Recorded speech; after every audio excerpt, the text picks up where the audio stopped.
can see Yes. that. Okay. Yep, looks good. Okay, now I will go to the second slide. Is that good?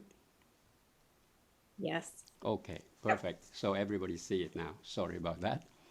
So I talked about the internal formation, which in itself is represented as some kinds of function or some kind of our mind features, some kind of our mind characteristic.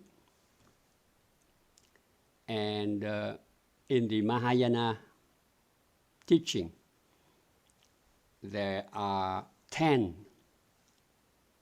mental formation that could lead to internal formation, which means they could lie down in our deep consciousness and they could grow and they could also dictate our saying and doing if we are not aware of it. The first one could be like desire, expectation, unfulfilled desire. We have all kinds of desire.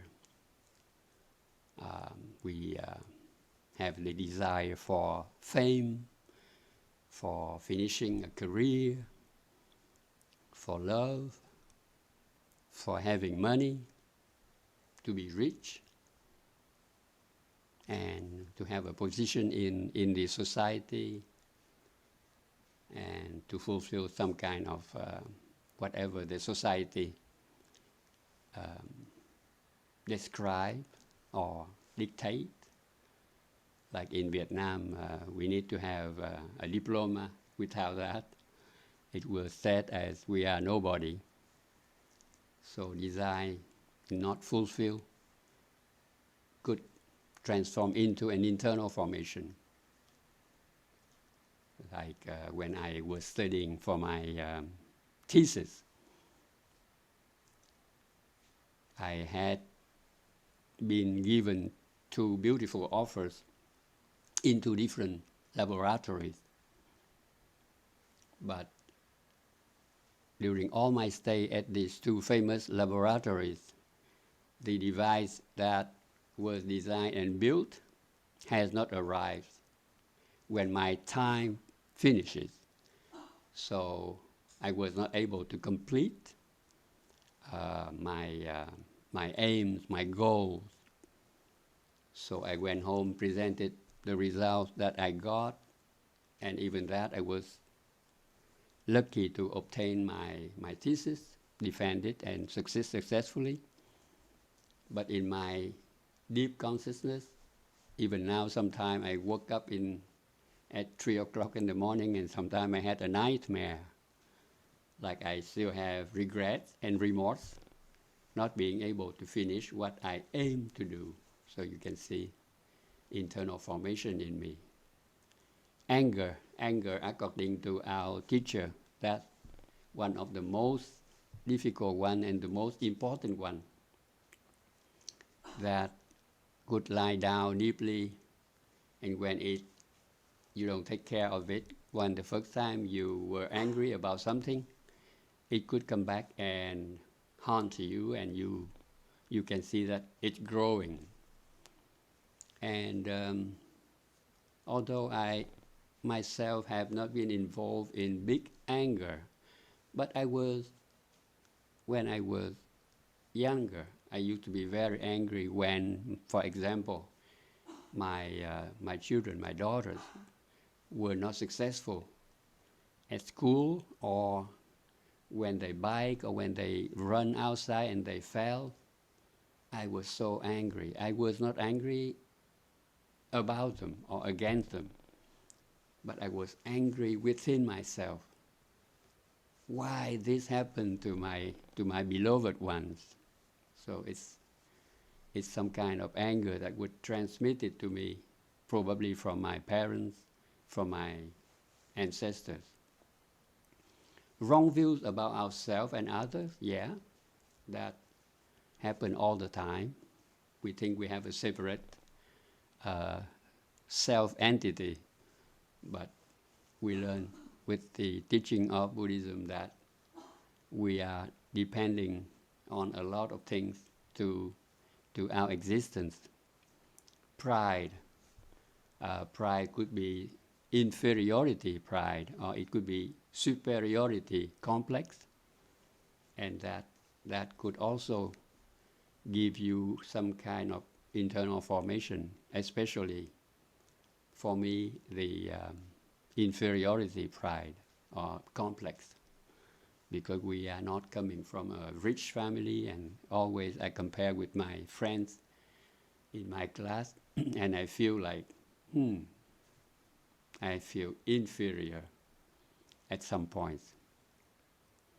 Skeptical doubt, that also is part of our, I would say, our Vietnamese culture. Why we are so skeptical and we are doubting almost everything. That is part of, it seems to be part of Vietnamese culture.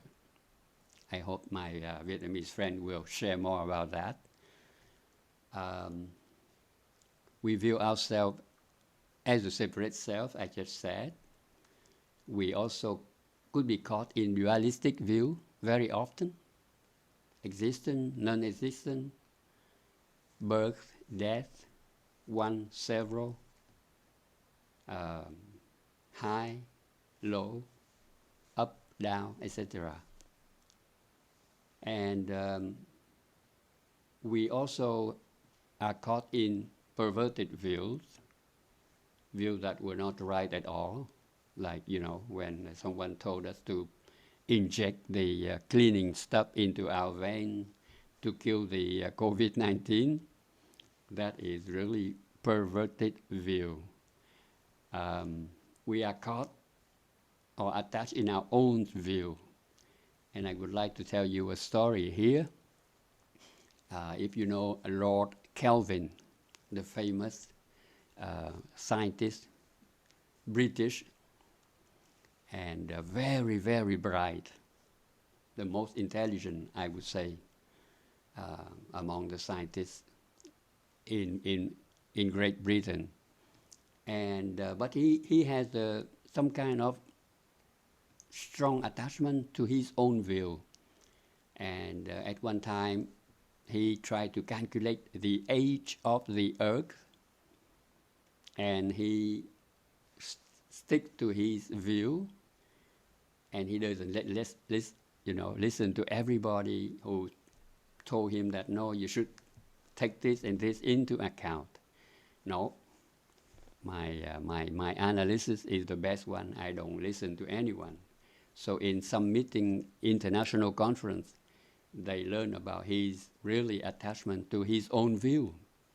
And one day, Ernest Rutherford, this professor from New Zealand, and he has spent like several years at McGill University. He was the one who discovered, what can I say, the decay time from materials. Like the material, they all radiating, and by radiation they are transformed. Like you can see, uranium is transmitting, radiating constantly, and with time, uranium becomes lead. So that kind of decay time is well known with Rutherford's invention or finding. So one day he presented his view, and at that time there was a young engineer called Claire Patterson. Claire Patterson is doing his PhD.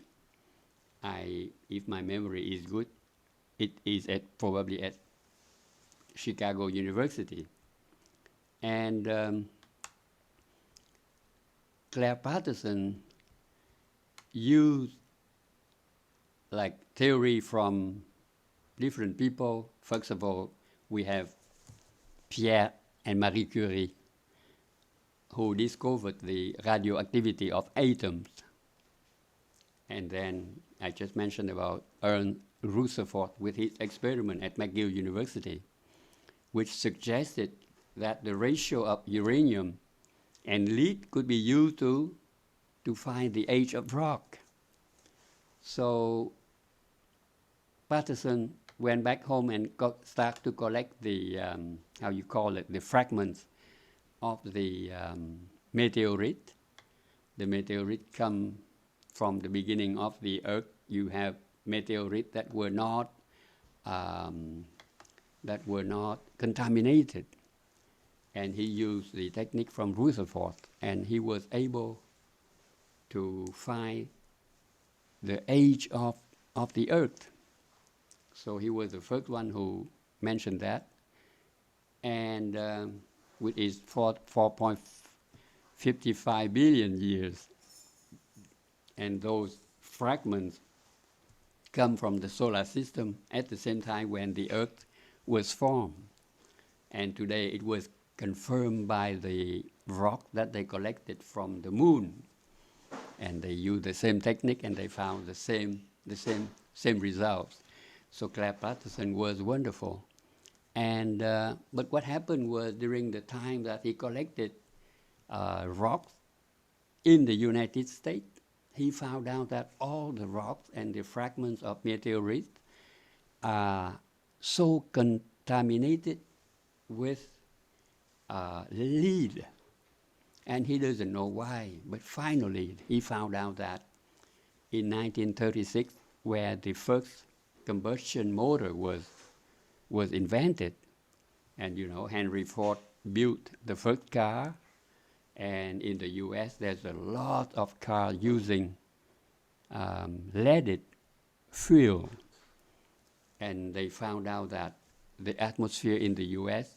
during his time in 1956 was completely contaminated with lead, or how you pronounce it, lead or lead. Anyway, Claire Patterson put the warning to the President of the United States at that time, and all the petroleum company, the oil refinery company, they hated him because he said we should not use the fuel that we have. So he found a way to remove the lead from the fuel. And thanks to Claire Patterson that we have unleaded gas that we use for our car today. So right after when the U.S. Clean Air Act was effected, they found out that the Americans do not have the lead in their blood right the year after. But before that, they were really contaminated. So you see, we should never caught and be attached to our own view. So Claire Patterson never received a Nobel Prize. Really too bad, but one of the most brilliant American scientists. And we can also be attached to the efficacy of rites and rituals, and that is not good. In Vietnam, we are really dictated by rituals, by rites. When I was young, oh my God, my mother believed in that, and believed in the existence of the dark, how you say, forces. So we have to invite and do all kinds of rituals to get rid of all kinds of sickness, but that is just wrong belief. So Lucy told me here, Max is a happy dog because he does not have internal formation. Next one. So here, where the notion come from, the first word internal formation was used by the Buddha in the teaching of the Satipatthana Sutta. And I give you here a section that we can read together.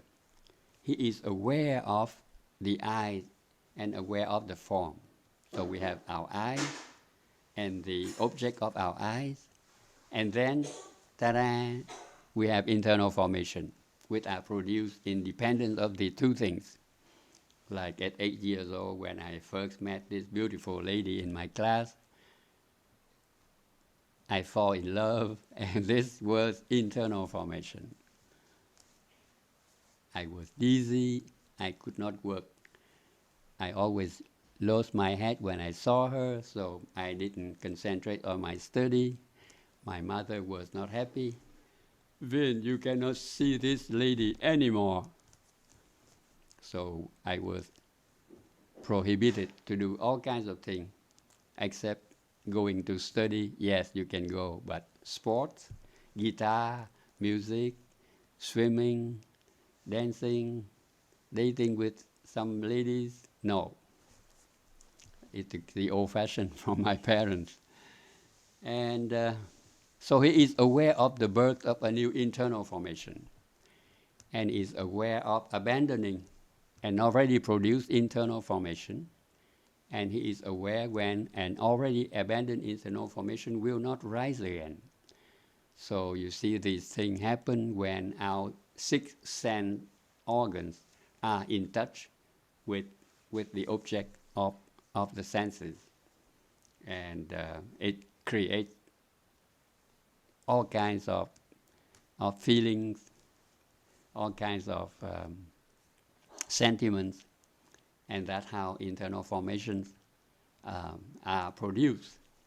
So Lucy, she tried to tell Tom, dear Tom, for our relationship to last, we should both practicing loving speech, so not to create any internal formation in each other. But Tom, he does not practice Buddhist meditation. He doesn't know what Lucy was talking about. So Tom was thinking, what is she talking about? And the next time that myself I found this word, internal knots and latent tendencies, was when I studied the 50 works on the nature of consciousness in the book written by Thầy, Understanding Our Mind. So this is the stance 46, and it says right there, we recognize internal knots and latent tendencies, so we can transform them. When our habit energies dissipate, transformation at the base is there. So let's see together what Thầy say on it. So I give you here a summary. There are internal knots and latent tendencies in all of us. The process of the formation of an internal knot happens stealthily. So you see, very, very quietly. With mindfulness, the recognition of what is happening as it is happening, the internal knot will not be able to form without our noticing it until it is too late. Our internal knot compels us to feel or do the way we feel or do. When we lit up mindfulness and look deeply, there will be some understanding of what is going on. This understanding is what leads to our liberation. Latent tendencies, anussaya, are the internal knots that have been partly transformed. And so that we think they are no longer there, but they are still there, waiting for the occasion to go up to our mind consciousness. And Thầy said that habit energies, vasana, are really the basis of internal knots. We should reflect on that. What kind of habit energy that I have that can give me some kind of internal formation? Wow. So here, my research show that there are two principal kinds of habit energy. So I leave it as a homework for you to look into that, and maybe you can send me an email or converse with me in the future what you have found. If not, I will give you the answer through email one of these days. So in the past, Tom has said things that was not very nice to Lucy. So sometimes he feels strong remorse to what he said to Lucy, especially lately. And Lucy told Tom, "Dear Tom, with my practice of mindfulness, I no longer hold any grudge against you. I have resolved my internal formation and I can forgive you now." Wonderful. I do understand why you said it to me. Please be happy again, Tom. Beautiful love, beautiful caring way of doing when we are with our friend and partner. And what happened then? So, and they live happily since, while practicing not to shed any internal formation into each other. And Max, they are happy, so I am happy too. And with that, I think I will deeply bow to you for your deep listening, and Vin is bowing out here, and I will stop the sharing.